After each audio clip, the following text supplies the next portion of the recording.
Good morning friends. 160 शब्द प्रति minute की गति से संपादकीय डिक्टेशन स्टार्ट। महाभारत कथा में एक प्रसंग आता है जिसमें भगवान कृष्ण से अर्जुन ने पूछा कि दुनिया में स्थायी क्या है। तब कृष्ण ने जवाब दिया, परिवर्तन ही स्थायी है। कायदे से देखें तो हर क्षण कुछ ना कुछ परिवर्तन होता रहता है।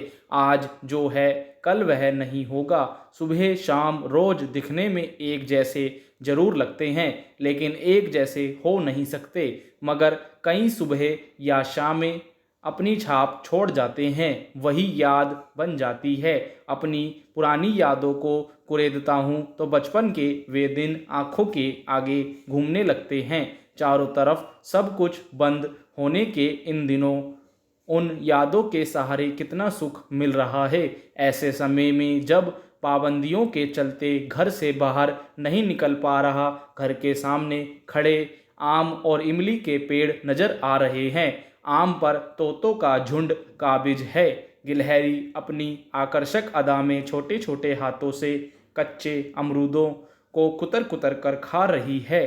ठीक आम इंसान की तरह मुझे अपने बचपन की याद आती है। हम उम्र बच्चों के साथ राह चलते पत्थर से किस तरह इमली तोड़ा करता था। कुछ दिन पहले इधर बच्चे क्रिकेट का बल्ला और गेंद लिए मैदान में जा रहे थे। सार्वजनिक मैदान था। कुछ बच्चे फुटबॉल लिए हुए थे तो कुछ के हाथ में बैडमिंटन खेलने के रैकेट थे। आम और इमली से सरोकार होते हुए भी उन्हें सरोकार नहीं दिख रहे थे। तेज गति से चलती हवा में कैरियां पटापट गिर रही थी, पर उन्हें देखकर भी वे अनदेखा कर रहे थे। गिरी पड़ी इमलियों पर एक नज़र डालते हुए बालमन तो कहता होगा कि एक दो उठा ले, एक आध पत्थर फेंका जाए, पर इधर उधर देखते हुए वे आगे बढ़ जाते थे। मैं उन्हें देख रहा था छज्जे से। मन करता है कि नीचे जाकर कैरी और इमली बीन लाऊं, पर उम्र और इससे उपजी झिझक आड़े आ जाती है। सोचता हूँ कि मुझे इमली और कैरियाँ बिनते देख कर लोग क्या सोचेंगे। उन्हीं बच्चों में अपनी कल्पना करने लगा। उस वक्त गांव में एक बाल मंदिर था। वहां खेल का एक बड़ा मैदान भी था। बड़ी उम्र के नौजवान वहां वॉलीबॉल खेला करते थे और हम बच्चे लोग एक तरफ खड़े खड़े उन्हें टुकुर टुकुर ताका करते थे। पर उस उम्र के हमारे खेल अलग थे, जैसे कि सितोलिया। इसमें रबड़ की एक गेंद से काम चल जाता था, जिसे आपस में चंदा कर खरीद लाते थे और 7 समतल पत्थर के टुकड़ों को एक के ऊपर रख कर खेल शुरू करते थे।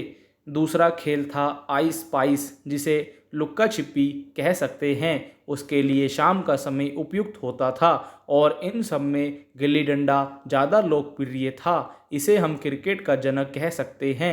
इस खेल में कई घंटे आसानी से गुजर जाते थे, इसलिए हम इसे रविवार या छुट्टी के दिनों में खेला करते थे।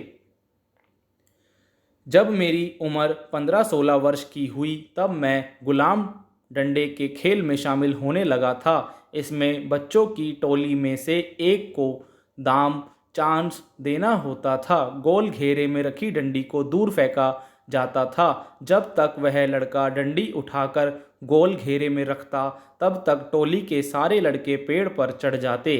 फिर वह जिस पर दाम होता था, पेड़ पर चढ़े लड़कों को छूने की कोशिश करता फिरता। इस दौरान अगर कोई पेड़ से कूदकर डंडी को छू लेता तो उसे दोबारा दाम देना पड़ता। इस खेल में ताकत, दृढ़ता, फुर्ती, बंदर जैसी कूद फांद और जोखिम होता था। जब उच्च विद्यालय में पहुंचा तो साइकिल चलाने का भूत सवार हुआ। दादा की साइकिल थी, उसे चलाना कठिन काम था। संतुलन बनाने के लिए एक हाथ से हैंडल और दूसरे हाथ से सीट को पकड़ना जरूरी होता था। इसके बाद फ्रेम से होते हुए दूसरे पैडल तक पैर पहुंचाना होता था। इसे कैंची कहते थे। यह अवस्था कैंची जैसी मुद्रा होती थी। कह सकते हैं कि वह एक कठिन स्टंट की तरह था। ठीक से साइकिल चलाने के लिए अनगिनत बार गिरा होऊंगा, मगर यह उपलब्धि एक अलौकिक अनुभव था।